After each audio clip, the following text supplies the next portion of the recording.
Dayle, Brown Racing Victoria stewards today issued 2 charges against Damien Oliver based on quote-unquote admissions made yesterday, that's Monday, to the stewards about a $10,000 bet made via mobile phone at a race meeting back in 2010. What can you tell us about that? The independent panel's been in place for some time, Bruce, in relation to a number of allegations around race fixing, and as a part of that investigation they were given the ambit to look at the Damien Oliver matter. Yesterday they concluded the first part of their investigation phase, and they've issued 2 charges under the Australian Rules of Racing, as been outlined on the report that's been issued by Racing Victoria this morning. I believe those charges were served formally this morning. They relate to, as you've alluded to, a $10,000 bet, and also the use by Damien Oliver of his mobile phone near the jockeys' room. Dayle, on any reading of the charges based on the admissions, you would have to suggest that they are admissions as fact, i.e. that Damien did place a $10,000 bet on Miss Octopussy, and that bet was made from a mobile phone in the jockey's room. As I understand, the admissions were made yesterday to the independent panel conducting the investigation.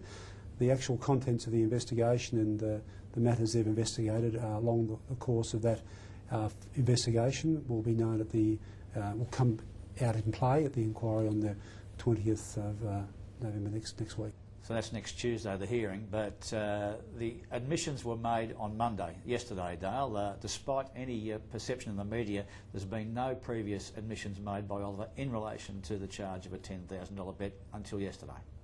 As I'm advised from the independent panel, the admission was made yesterday, and that's the case. So there's been no previous admissions, there's been no dealings done with Damien Oliver in relation to this matter as far as you're concerned as Head of Integrity? No, not that I'm aware, but as I've said, clearly that the independent panels conduct this investigation, and I'm not aware of any other admissions that have been made before that point.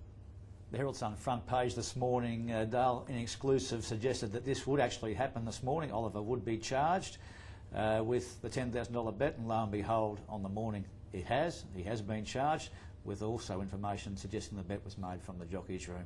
It appears there's been a leak to the Herald Sun this morning. Look, I'm not aware of how it's got into the Herald Sun's foray, or got into the area and how they've reported it. I'm not aware of how that's come to pass. But they've had it basically de rigueur. They've had charges will be issued today. They've had the nature of the charges, the mobile phone, which had not been part of speculation in the past. As I said, I'm not aware of how they've come to be in possession of the information. Journalists won't disclose their sources, but I'm not aware of how that's come to pass. In relation to Damien Oliver, are we that naive to think that for the first time in his life on October the 1st, 2010, he had a bet, and a substantial bet, a $10,000 bet on Miss Octopussy in a race he was riding? Look, I think, Bruce, it's important to note that we conduct investigations from time to time, and we can only act upon the information we receive from those investigations, especially in the jockeys betting. And at this point in time, we have one matter involving Damien Oliver. There are other investigations on foot, which I can't go into at the moment for a lot of reasons. But in the fullness of time, if any other matters arise and we're in a position to advise the public accordingly, we will. And we review betting on an ongoing basis. We look at things all the time. So those processes must be allowed to be completed before we can say anything publicly. Is there a suggestion then that there will be other jockeys named in relation to betting in races, and they'll be named soon? Well, what I can say, Bruce, is we have a bet monitoring team which reviews races on a daily basis and looks at the betting across a number of wagering service providers. We conduct a number of reviews, and we have numerous reviews on foot at the moment, and if any information comes to light that requires a formal inquiry or the opening of a formal investigation, we'll advise the public accordingly. The speculation has been rife in the media in relation to the Oliver bet that this information came to the stewards via leaks from Victorian Police in investigating the Les Samba murder. Would that be a correct assessment? The investigation panel has operated independently. They've operated initially on the media reports that came through a number of print media outlets. They've also operated from that position on information reports from the public and the Racing Integrity Commissioner, as I understand. Obviously, from a public perception point of view, the image of racing is tarnished by any indiscretion of the rules, and in this case, a high-profile name in the shape of Damien Oliver. How should the timing of this charge be seen by the general public 2 days after the official Melbourne Carnival closes? I think it's important to note, as I've already said, it's an independent panel that's conducted an investigation over a period of time. They've collected a lot of information in relation to that investigation, and that information and investigation contents will be known next week at the inquiry on the 20th of November. But would you agree, though, that it reads with a very bad smell that a jockey is charged 2 days after the carnival with a bet that's been in the public domain for some time now? I can understand the question, Bruce, but I think it's clear that we have to wait for the inquiry to be on foot next week. Clearly, as by the release and by, as I understand, Oliver made the admission yesterday, and the full contents of the investigation will be known next week. Okay. The general perception of integrity, you're the head of the Integrity Department for Racing Victoria. How have you read the past few months over our prime product, the Spring Racing Carnival, in terms of the image of racing? Look, Bruce, it's been a challenging time in the last few months. We've had a lot of issues on foot. We've been working closely with Victoria Police on a number of investigations. We've had a number of internal investigations. But I think the public can be confident in racing, because I think what's been seen in the last few weeks is that the stewards, and particularly the Integrity Department, with all the elements we have within our power, we've been able to get on the front foot. There's been a number of stable inspections on race day during the carnival. There's a no-tolerance attitude now in terms of race day medication and or using of tubing equipment or the attempt to do so. We'll deal with these things very quickly. We take them seriously, and to be honest with you, and to be straightforward about it, penalties will be severe in some cases if people are found out to be transgressing the rule. For sure, Dayle, and so they should be, those penalties. But how suddenly has the perhaps Starsky and Hutch approach of the compliance assurance team become the front and centre for the integrity of racing in Victoria? You're always looking at your strategies over a period of time. You look at what works and what doesn't work. And as you look at these things and review these things, you look at different strategies. And we've changed our strategies, and we're continuing to evolve as we go through what works and what doesn't work. There came a time when testing alone was an outstanding deterrent for racing, where samples were tested at RASL, Racing Legal Services Limited, which is still a very key part of what we do in terms of our drug strategy and drug fight. But also, it's what happens leading up to race day, it's what happens after race day, and the stewards in between. So now, integrity is a bigger picture than what it once was. But since you came to the chair as head of integrity here at Racing Victoria, Dayle, you've lost your main investigative unit team, headed by Peter McMillan and co, Margaret McCormick, and your go-to men are two former jockeys, albeit doing a great job in Kane Ashby and Dion Valella. Are you well enough resourced? We are resourced enough, and there's been a lot said about racing's lost its best assets. Racing has its best assets. Kane Ashby and Dion Valella have done an outstanding job at sending the compliance assurance team. What we have in integrity now is a far more collaborative approach. There's a sharing of information, working with other codes, working with the laboratories, not only in Australia but internationally. We are leading the way in terms of what we do on race day with stewarding, with Terry Bailey's team, and what we do leading up to race day, what we do after race day. Our investigations that are done by Kane Ashby and Dion Valella are of the highest standard. They have been commended by the Racing Appeals and Disciplinary Board, and we've got that mix right. We can always look at our strategies and look at different ways of doing things, and we'll continue to do that. And so much so that you're actually videotaping your own investigations and reenacting your own bit of CSI type approach to it. Oh, look, I think, yeah, that's right. You've got to try new things, and you've got to look at ways of being able to detect these issues that arise from time to time, and then build a proper brief around that, and evidence around that, to be able to prosecute successfully. Because the old day of the stewards hearing everything and dealing with it as a court have changed. We now have to present the case. We have to present the case like a police prosecution.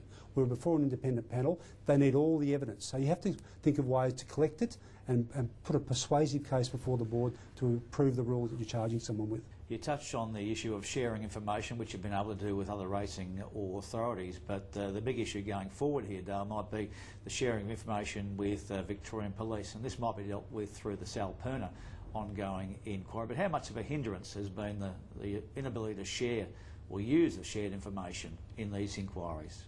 Let me take a step back. The advent of the Racing Integrity Commission has been a great initiative by the government. It's provided an opportunity for authorities to have a way to share information. There are legislative impediments in place which prevent certain information being provided to the racing authorities. We're working through that. It's not ideal, and the answer to it's not clear either. It's complex. because there's a lot of different forms of legislation to prevent certain information being provided to Racing Victoria. But we'll work through that, and if there's any way we can improve that, we'll look at doing that, and we're in that process at the moment. But obviously the Victorian Police are sharing the information with the Age investigative unit because that's where the stories have come from. They're not, I presume they're sharing information to Victorian stewards, but you can't use that information. Well, let's deal with one part of that question. I'm not sure who's sharing the information with the Age. It's a matter for the journalists who write the stories. And secondly, the police can only share certain information with us because they have an investigative process to go through. The process may end up in court, and the process must be without prejudice, and the person who's accused or charged must be entitled to a fair and just hearing without it being prejudiced. If information, this is a generic question about what information is shared, if information is shared with Racing Victoria, are you capable of using any of it? If it's a phone tap or if it's there are some things that are limited by legislation because they can't be used until they become what's called on the public record, and that's normally up to someone's been charged criminally and all the evidence is before the court. Then Racing Victoria can access that evidence. What precedes that is very complex because there are some things they can share with us from an intelligence point of view, which we can use from perception point of view of saying we can go look there, or we can go put our strategies in that direction in terms of drug testing or looking at individuals. So it's quite complex leading up to where a court case has been put on foot or before the investigation is completed. And is that part of the reason that these inquiring or ongoing investigations have dragged on far longer than many would have liked? Yes, it is, because the criminal investigations must be allowed to run their full ambit. They must go through, the police must look at all the evidence before they consider they're going to take any action or not. Of course, on the weekend, Dayle, the Sunday Herald Sun, Victoria's widest read newspaper, opened with the drugs in racing rife, and that racing was in the midst of a drug cheating scandal to rival the Lance Armstrong situation. You were pretty quick to deal with that.